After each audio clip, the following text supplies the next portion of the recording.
Well, ladies and gentlemen, looks like Zoom didn't want to work for us, so we'll just bypass Zoom and we'll go straight to the people, straight through YouTube. So sorry about Zoom bogging down, but we'll go through and we'll press on with pride with this.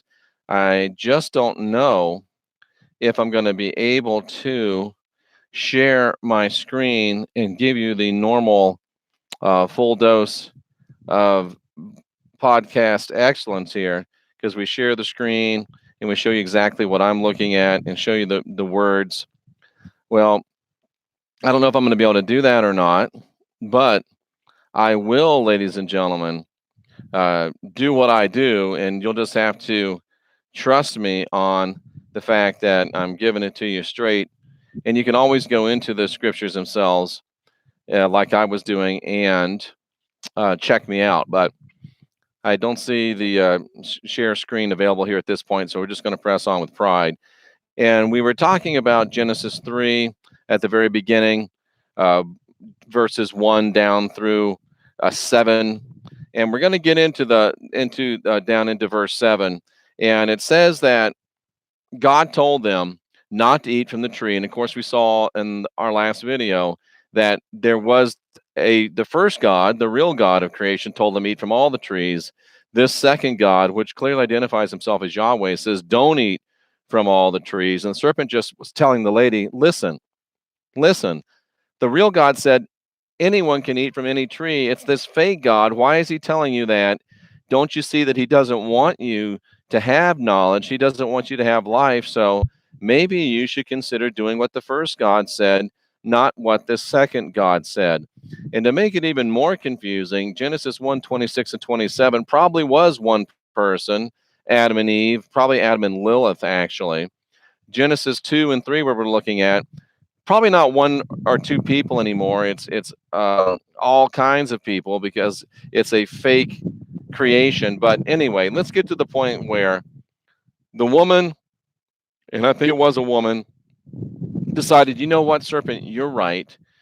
The real God said that we can eat it. It is pleasant to the eyes. It is good for food. They said it was good for food. And I can eat it and become wise because we're all in this world searching for wisdom. We're all in this world searching for enlightenment. But the God of the Bible, the God that you know as the God of the Bible, doesn't want you to be wise. He doesn't want you to have your eyes opened. He doesn't want you to understand because he wants to keep you under a deception. And when you read, you should stop reading in Genesis chapter 3, 1 through 6, but 7, where it says the eyes of them were open, they sewed together fig leaves, they knew they were naked. No, it's not part of the real text. It's dung, it's added in, and it's added in to confuse you. Verse 8, same thing. Verse 9, same thing. I mean, think about it. Here's God, who's supposed to know everything and be omnipresent and omniscient, and he doesn't know where they are in the garden. How are you God? Aren't you God? Don't you know where we are? But this God, yeah, real God does. This God didn't. It's garbage. It's dung. It's foolishness. And then he gets to him and says, why did you eat from the tree that I said you couldn't eat? Well, because the real God said we could eat. But they weren't enough of themselves yet to be able to say that to this fallen God. And then if you believe the story, which I think is all dung, forget about it. From 7, 8, 9, 10, 11, 12, 13, don't even read it. Read verse 6. The woman saw the tree was good, pleasant to the eyes, to be desired, to make one wise. She ate, she gave to her husband, he did eat. That's Lilith given to Adam. I'm telling you. You don't have to believe me, but that's okay. And then the next thing that's really quasi-truth, or really according to the narrative, the Lord God, Yahweh, says to the woman, we're in verse 13 of Genesis 3, what have you done? And the woman said, it says in King James, the serpent beguiled me, but the truth is, well, the serpent told me the truth, so I decided to eat it because I know you were lying. And then Yahweh, the little rat bastard, says to the serpent, why did you do this? Why did you let these people that I had perfectly, that I was working my mojo on, they were going to be my servants and my slaves, why did you tell them? Why did you mess it up for me? And he says then he's going to curse the serpent above all beasts, whether he can or whether he cannot, who knows? He was maybe just blowing off steam. And then he said he'd put enmity. He would put bad feelings, harshness between the seed of the serpent and the seed of the woman, because he would try to keep us from understanding the wisdom of the serpent. Yahweh wants to put bad feelings between you, me, and the serpent. And Jesus said, learn to be as subtle as a serpent. Seems like we have a disagreement, ladies and gentlemen. Yahweh doesn't want us to have anything to do with the serpent. In fact, he wants us to be against the serpent. And Jesus says, I want you to be just like the serpent. I want you to be as subtle as that serpent. And by the way, subtle means wise, knowing, perceiving exactly what the real God said they would get if they ate from the tree. And exactly what they did get from eating from the tree. They got their eyes opened. And because of that, Yahweh was mad at Lilith and Adam. Yahweh was mad at the serpent. And Yahweh has been doing his best ever since then to keep us out of contact with the serpent, with the Kundalini, with the subtle serpent message that Jesus wanted us to have. But that's not even why we're here today. And then, what a great God he is. I'm going to multiply your sorrows in childbearing. I'm going to make you serve your husband. He'll rule over thee. That's 16, Genesis 3:16. That's where Lilith said, whoa, whoa, whoa, whoa, whoa. I've had enough. We were created at the same time. We were created equal. I'm fine being equal. I don't want to be over him. I don't want him to be over me. It didn't really have anything to do with being on top, guys. That's just, again, confusion. And it was nothing to do. And they want you to believe that sexuality was the big problem in Genesis. That's nothing but confusion and lies and misconception. Yahweh, the first God, said, look, you guys are equal. You're just like us. Some of us are male, some of us are female. Boom. Maybe it is just one male, one female. I don't know. But here you are. Take over. Be cool. Eat all this stuff. Learn all this stuff. We want to see what you got in you. And then second God comes along and says, don't eat. Second God comes along and starts saying, oh, no, no, no, no. Since you, woman, decided to disobey me, I'm going to put you down and keep you under man. And Lilith said, no, you're not me. Good for Lilith. She said, I ain't going to do it because I'm going to give you sorrow in conception. In sorrow will you bring forth children. You will be owned by your husband. He'll rule over thee. That's what he said to Lilith. And you know that the lie is that Lilith was a murderer and is a murderer of babies. The truth that's revealed in the Nag Hammadi is that Lilith said, I'm out of here. I want to be equal. If I can't be equal here, I'm gone. And it was Yahweh that said, I'm going to kill 1,000 babies every day until you come back. So who's the killer? Who's the demon? Who's the monster? All Lilith said was, listen, I want equality. That's it. I'm not trying to be a bitch. I just want equality. And I'm not going to do what you tell me to do. I'm going to do what the first gods told me to do. The ones that made this stuff, not you, you fallen, flawed phony. And so he says, if you leave, I'm going to kill 1,000 babies every day until you come back. That's what's being alluded to here, where I'm going to multiply your sorrow in conception. I'm going to bring forth sorrow for you in regarding to childbirth of children. That's what's being alluded to here. And from now on, I'm going to make sure that women get ruled by their mans. That's what he was saying.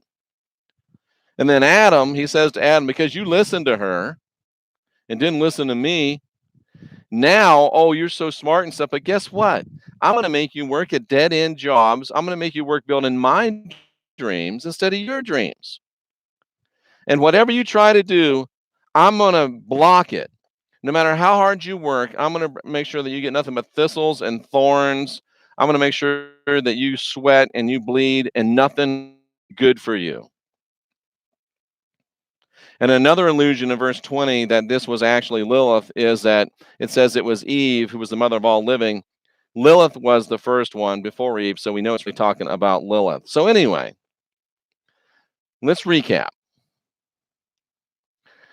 The original gods say, eat whatever you want. The whole planet is yours. Eat whatever you want. Discover, grow, learn. You're a woman, you're a man, you're a man, you're a woman, you're equal. Go on and build a great world together. So then they run into this secondary God, this God come lately that says, oh, no, don't eat from the tree. And they're like, well, he's a God. I guess we should listen. And then the serpent comes along and says, dude, chick, what's the matter with you? The gods just told you eat from all these trees. Why would they have given you these trees and said eat from all of them if they didn't want you to eat from all of them? This new God, he's a jerk. He's trying to keep a sister down. He's trying to keep a brother down. Do what the first gods told you. And they're like, you know what? And it was interesting that the woman got it first and the man didn't. I don't like saying that as a man, but it's true. She's the one that said, you know what? The hell with this guy. The first gods told us, eat anything. I'm going to eat anything. And the man's like, well, I don't know, honey. Let's not be rash. Let's not go off half-cocked. Let's not do anything without thinking it through. He was a wuss. No wonder Lilith didn't want to put herself under him. But anyway, we're getting off track. So Lilith says, the hell with this Johnny come lately God. I'm obeying the true gods. I'm eating. Look at this stuff, man. It's a tree that's good for food. And the original God said, eat it. It's pleasant to the eyes. It looks good. I can sense that it's good for me. She wasn't just talking about her eyes, because at that point, let me really blow you up. She didn't really have these kind of eyes yet. She wasn't in a mud hut body. So she knew that that knowledge, that tree of knowledge of good and evil was good for her. It was good for her to consume it. And she wasn't in a body yet. It was good for her to consume it and take it in and ingest it. And her perception said, yeah, this is really good stuff because it'll make me wise. It'll make me wise, ladies and gentlemen. And it's important to note that that word in Genesis 3:6 that says wise, it doesn't mean it's going to make you arrogant. It's going to make you nasty. It's going to make you a hard head. No, it says it will make you wise. Where is it? And it will make one wise. The word is, ladies and gentlemen, in the Greek, it will make you prudent. Bam! Why am I bamming like that? Because remember, Jesus said, be subtle as serpents. The word subtle means prudent. Wow. Yahweh doesn't want us to be prudent. Yahweh doesn't want us to be attentive. Yahweh doesn't want us to have understanding. Yahweh doesn't want us to be considering. Yahweh doesn't want us to say, wait a second, that don't make any sense. Explain that to me. Yahweh wants us to say, oh, God moves in mysterious ways. And oh, brother, just put that on the shelf. Oh, sister, you got to take it by faith. Subtlety, prudence of the serpent destroys big time religion and the fear and guilt control matrix that it is. Wow. Sometimes I'm better than I think I am.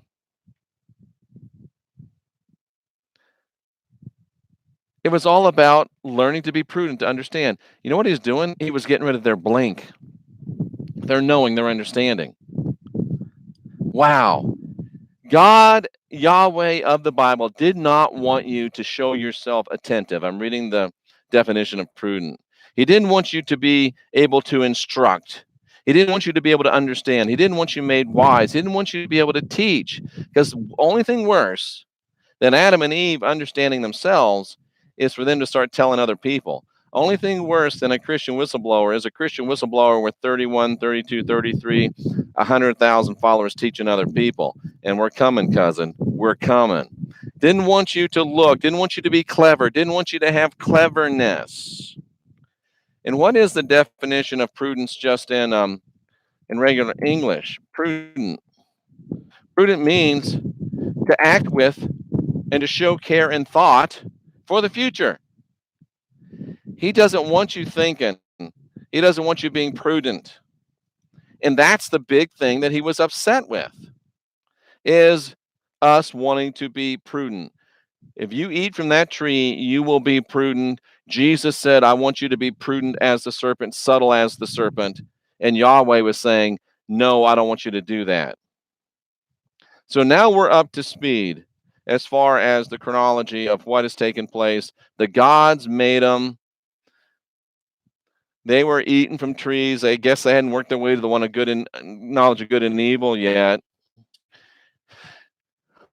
They thought, oh yeah, we're gonna come up to eat this one now. And then all of a sudden that junior god, no. They're like, well, he's a god, might as well listen.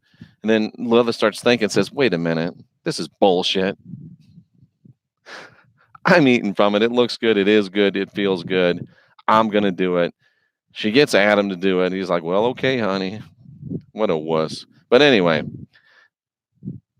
I'll leave that alone. Anyway, they eat.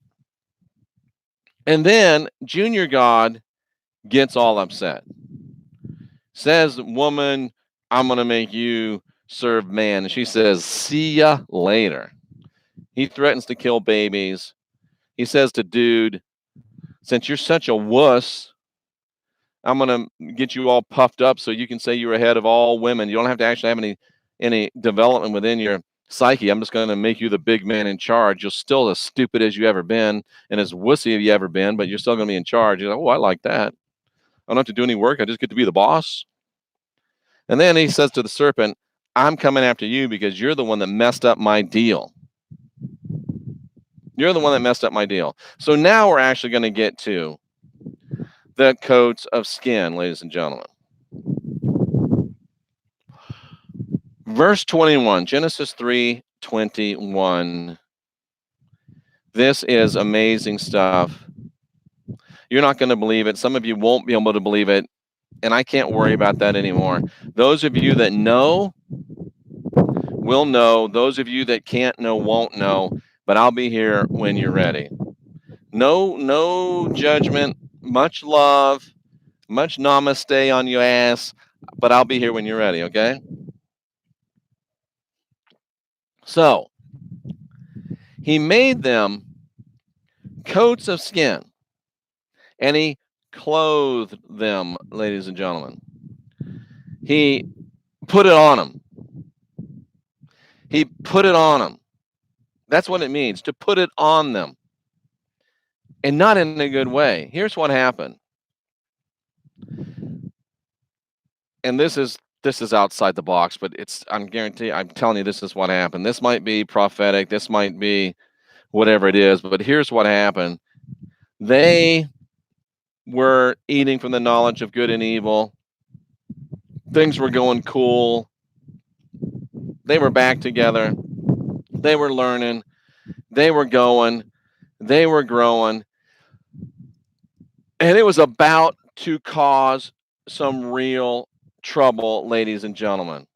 It was about to cause some real trouble, because Yahweh and his people got together and said, damn, they are becoming just like us. They know good and evil.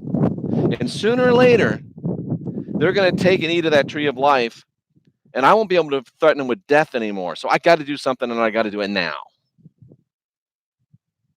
And here's where the chronology really starts getting screwed up. So Adam and Eve are making progress. They're going. They're young. You know, they're spiritual beings, and they see the Elohim manifesting in bodies. You know, the Elohim come down, talk to them in bodies, say that you'll be able to do this. You're not ready yet. That's right. The Elohim are spiritual beings. We were spiritual beings, just like when Jesus came here. When Jesus came here, Christian who hates me, Could he go into a glorified body and pass through walls, appear and disappear at will? Yes or no? Well, let's make it easier. Do you hate me? Yes or no? Okay. Could he do it? Yes or no? Exactly. He could. And you know he could. So could all the other Elohim. So could Adam and Eve at the beginning. But they were learning to do it. It takes time, it takes practice. And they really wanted it because the few times that they were able to get into that body and feel all the sensations and stuff, cousin, it was pretty interesting. Now they wouldn't have given up everything for it, but they're like, "Ooh, we like that. We want to try that again." So Yahweh says, "Oh crap. They're already like us. They know good and evil. They're learning. The Elohim are doing a good job training them. We got to do something before they get that tree of life, have life inherent and threaten them with death anymore." So he impersonates the serpent. The serpent that comes here is not the serpent that came there. The first serpent that told Eve, "Hey, listen, he's lying to you. This is good stuff." There was another serpent that said, "Hey, I got some bodies over here for you."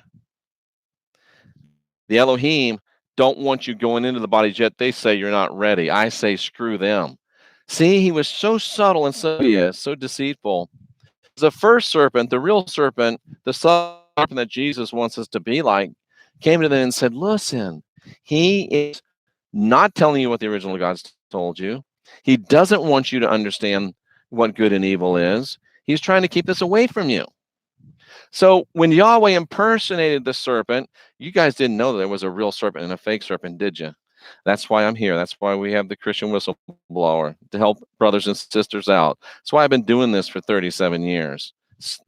37 years, it's finally starting to pay off a little bit. So he comes faking like he's the real serpent. He's the fake serpent. He's the fake snake. He's the sneaky snake. And he starts acting just like the serpent, saying, "Oh, they just don't want you to go into the bodies yet because they don't think you're ready. But I got some bodies over here they don't know about. And if you go in them, you don't have to wait for the Elohim to complete your training. They're just lying to you." See, it's the same subtlety. Oh, he doesn't want you to eat from the knowledge of good and evil. And then Sneaky Snake says, they just be in bodies yet because they don't want you to be like them. They're trying to keep that over you so you're not quite as strong as them. They're afraid of you. They really are. And I'm just trying to help you out. So Yahweh conned them. "Oh, really? We can do it sooner? Oh, really? We can have a mic. We can, instead of heating up our wall on the stove, we can microwave it and have it faster? Oh, instead of heating it up in a pan, we can microwave it and have it faster? Oh, yeah, you can," which is true. But oh, yeah, when you put it in the microwave, it at the very least, kills all of the nutrients, Nacho Libre reference. It has no nutrients. It kills all of the nutrients in anything you put in the microwave. But it's fast. And at worst, it makes it toxic to your body. But it's fast. And we all know we want fast. So Adam and Eve said, "Really? Fast now? We could do it now? We could get in these bodies now and everything's going to be the same?" "Oh, yeah, trust me." These fake bodies, the Genesis 2 bodies that were made out of the dust of the earth. Remember Genesis 1, we are created as spiritual beings in the likeness of the Elohim. That's who we really are. Genesis 2, Yahweh makes bodies out of the dust of the earth, out of the mud. But he couldn't make them live because he needed spirits to go in them. So he says, "Look, go into these bodies and you'll be just like the Elohim. You'll be ahead of the Elohim." Of course, it was a lie because when they went in the bodies, what happened? They couldn't get out. They were trapped. And we've been trapped for all these thousands of years. And once he had them in the bodies, then Genesis 23 says he sent them forth from the garden. He sent them into a garden to till the ground. Garden is a pen, an enclosure. Once he got them trapped in those bodies, he put them to work. And he's been putting us to work ever since. The coats of skins, it wasn't killing animals and making them a caveman tunic. No, he conned them into coats of skin. He put on them coats of skin. This stuff, this stuff, this is what he put on them. Actually, it's what they put on themselves. Coats of, and we've been trapped in these coats of skins. That's why it's been all these thousands of years, and we're just now learning we're not these coats of skins, and we're just now learning how to get out of these coats of skins. You were you way before this was even made. You will be long after this gets eaten by worms or burned up or whatever happens to it.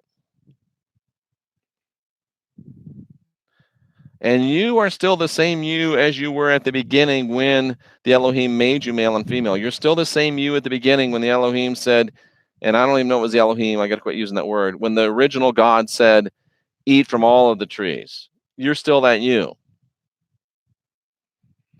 We've become the we that we are because we listen to the Lord, sneaky snake, talk us into these coats of skins. But it isn't who we are. And the original gods are back now in 2019 telling us, hey, time to wake up. You aren't these coats of skins. You can be who you are again. You still are who you are, but we want you to know that you're who you are. And in 2019, we can show you how to get out of these coats of skin if it's really necessary and needful. It's not just for recreation. So that's the whole idea of the coats of skin. That's the whole idea of the quote unquote sin. That's the whole idea of the serpent. And that's the whole idea of what really happened in the book of Genesis. And I think what I'll do is I'll just make a PDF of the correct chronology of Genesis, since we covered it pretty well. I'll put it down in a PDF form and I'll put it on my community tab. And you can find it there. Pretty interesting stuff, huh? Pretty powerful stuff, huh? Yeah. Hope the wind noise didn't bug you. I'm Jeffrey Daugherty, the Christian whistleblower. It is time for a jailbreak, says Tracy Dyer. This is good stuff. This is powerful stuff. You are who you always have been, and it's time that you realize it once again. It's time to stop being unsophisticated. Shut up, mind-blowing glass KC. Sorry, I got upset, but that's just ignorant. Well, if I don't know how much it costs, why don't you buy one and send it to me if it's bothering you so much? You send it to me, I'll put it on. How much does a sock to stuff in your mouth cost? Free. Go find one and stick it in there. Anyway, it's time for us to stop being unsophisticated. It's time for us to become unindoctrinated. It's time to do the inside job, ladies and gentlemen. Guide your own spirit, master your own ascension, be your own guru. And put socks on your hands too, so you can't type any more foolishness into the chat room. I'm Jeffrey Daugherty, the Christian whistleblower. We are the last generation of real humans. Oh my, I'm sorry I backslid to my former self a little bit. But what the heck, guys? We are the last generation of real humans. Serenity now. Let's get busy.